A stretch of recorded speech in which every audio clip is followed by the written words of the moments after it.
Hey lovelies, and welcome back to this channel. If you're new here, my name is Belinda Strana. Thank you so much for all the love and support. Don't forget to please subscribe to this channel, turn on notifications so that anytime I upload a video, you will be the first person to be notified. And to my returning subscribers, to those people that share my videos and also educate you guys are the real MVP. Alright lovelies, let's dive into today's video. So lovelies, I came across this video on my For You page on TikTok and I thought to share with you guys because I find it super educating, interactive one at that, where black women decided to come together with pan-colored women to actually discuss the racial issue that is happening in America and to also look for a way to actually tackle this issue. This got deep and a lot of things went into it. I'm just going to roll the clip as well as some of other stitches I was able to put together. Please leave me your own thoughts in the comment section of what you think of this video. Alright lovelies, let's dive into it. Of white women, not a damn thing. Nothing. I expect nothing of you because you have never given me anything. I can't trust you, okay? I am a liberal white woman. We are absolutely the most dangerous women out there. We are the most dangerous women that exist because we want to think that we are better. White women have abused us our whole lives. Why do we have to hold your hand? Can't we just tell you, hey, you guys have hurt us. This is what you've done. Now make it right. I have this discussion with people that I know, friends, lawyers, everybody, and they'll say, well, Regina, you know, there are some good white people. And I'll go, well, what have the good white people been doing for the last 450 years? What have you been doing? Obviously, it's not enough because nothing has changed. So I want a show of hands of everyone at this table who is racist.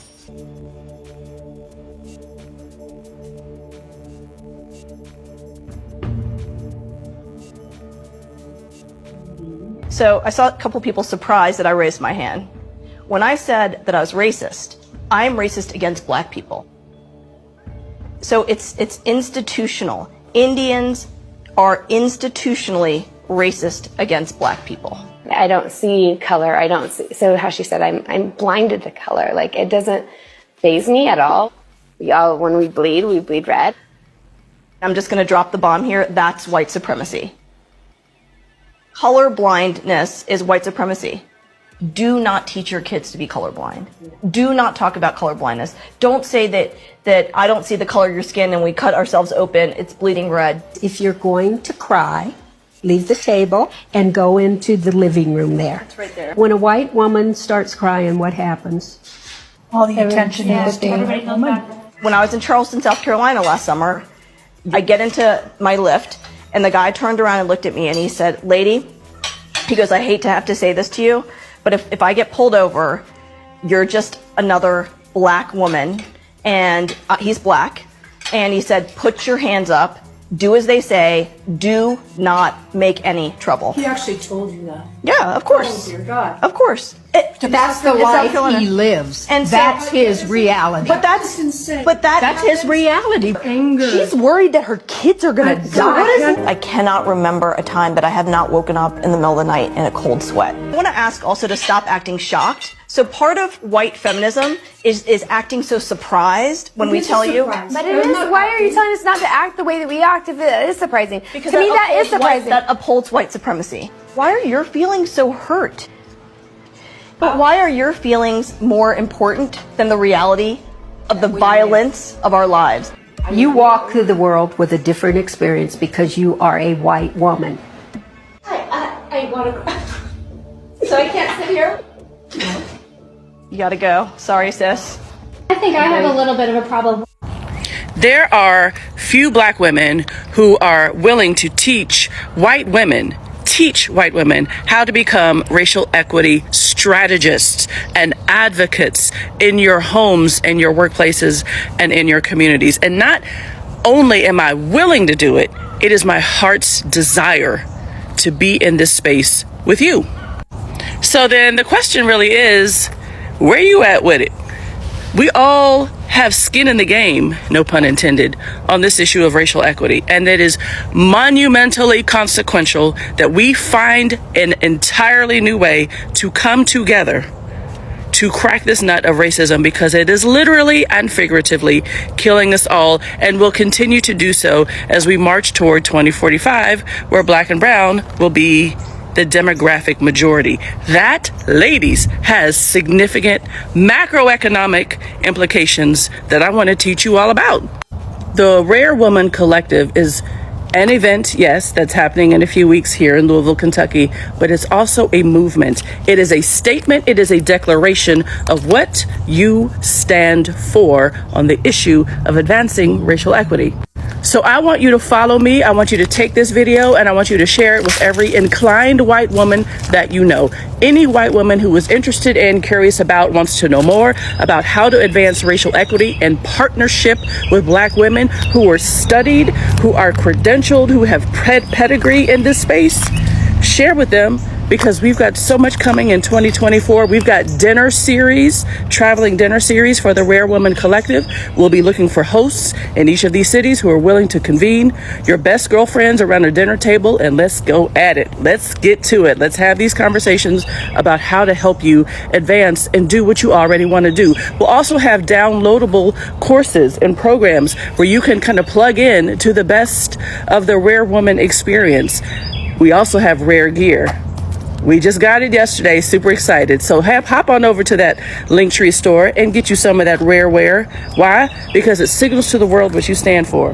And in this time, in this dispensation in time, my God, we need people who are willing to stand flat-footed, shoulder to shoulder, head held high, chin up, and say racism cannot live here. Is that you? White women are often dangerous perpetrators of anti-blackness. Many see themselves as exempt from perpetuating violence because of their womanhood. However, many white women use this femininity to cause problems for black individuals. When thinking and talking about white woman tears, Dr. Moya Bailey's Misogynoir Transformed, and the essay Mammies, Matriarchs, and Other Controlling Images by Dr. Patricia Hill Collins are helpful reads. The concept of white woman tears is convoluted because it's layered. One must reflect on the historical context, the racial context, and the gender context, as well as how these three work together to create unique violence against black people.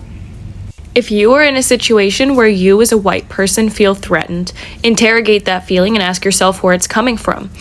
Are you really being threatened, or are you being held accountable and it's uncomfortable? Emotion regulation is anti-racist work. If you cannot regulate your emotions, you don't have the capacity to hear the stories of other people, specifically people of color. I'm going to tag the creator below that was talking about this trend. So white women tears have gotten minorities murdered, lynched, thrown in prison, all on no additional evidence other than the fact that a white woman was crying. Historically, white women tears are literally deadly to minority populations. Emmett Till, Rosewood, the burning down of Black Wall Street. How did this all begin? Don't just take my word for it. Look it up on your own time. Answer white women tears. White women are very much enablers of the system of white supremacy, and they play their role effortlessly. And so what we're seeing with everything going on right now is the tears just doing what they were designed to do. They worked again.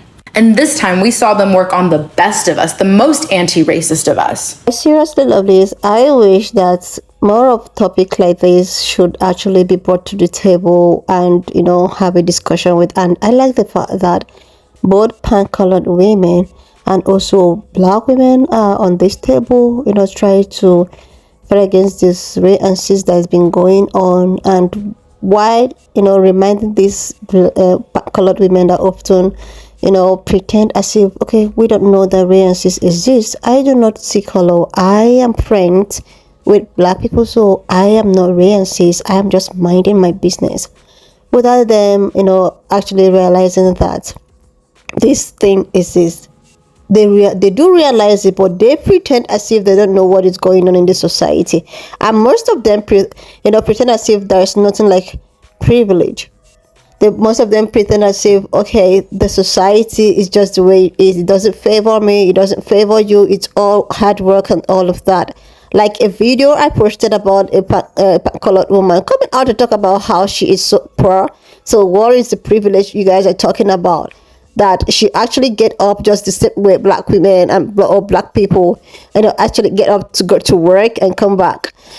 She's working for her money and all of that, without, she's just being so ignorant of not trying to know what actually is on deck.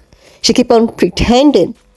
So if it's gonna take coming together, like having this kind of discussion on a table, to actually tell them to their faces that, okay, you have privilege and you have been putting us in trouble, you have been putting black people in trouble one way or the other with your privilege, with your tears. There's this particular video I saw on my For You page on TikTok, which I actually reacted to it, where a pan-colored woman is actually calling her fellow pan-colored people, telling them on how their white tears is such a dangerous thing for people of color. She even, went ahead to tell a story about how her biracial son could have been in a big trouble, all because he is dating a pan-colored woman like her.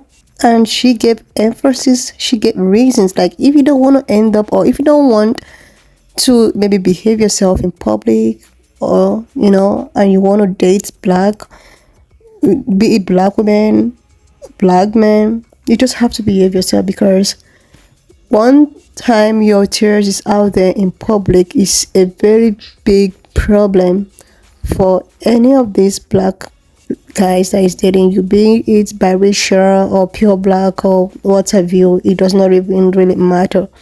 So she gave emphasis, she gave reasons and all of that. And that is, pan-colored women and black women have had this, historical jealousy and all of that. It's just something that even in our today's society, it's very difficult for black women and pan-colored women to actually get along because of the racial disparities and all of that.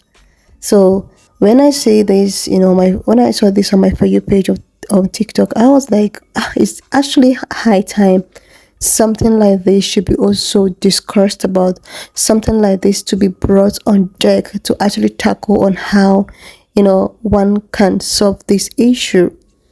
Enough of trying to pretend as a pan-colored woman as if you don't know what the society is all about, as if you don't know that the society actually favors you the most as a pan-colored person or as a pan-colored woman, most especially when your tears is out there. So it's high time with the pretense of being so ignorant of, okay, I don't know what the society is all about. A lot of them know they have privilege of being white, but they don't want to accept the fact. Most of them have internalized way and sees they don't want to accept that. I even like this situation whereby an Indian woman have to also stand up to tell herself the truth that, okay, I think I'm one time Aryan cis and all of that towards black person. Not only does black people, suffer from pan-colored people in terms of races, discriminations and all of that, they still have, POC people to also deal with. Asian people, Indian people, Hispanic and all of that. Everyone just have problem with black. And it's just something that once in a while we should actually talk about it. If it takes talking about it once in a while to actually put everyone in right space, I think the world might actually be a better place. Anyway, lovelies, why not just leave me your own thoughts in the comment section of what you think of this video. And do not forget that we do not support any form of bullying, harassment, or whatsoever. We're just here for education and informative purposes. So please subscribe to this channel, turn on notification, and I will see you lovelies when I upload the next one. Watch up to this extent. Thank you so much for all the love and support. Don't forget to please subscribe to this channel, share this video, leave a thought in the comment section, and I will see you lovelies when I upload.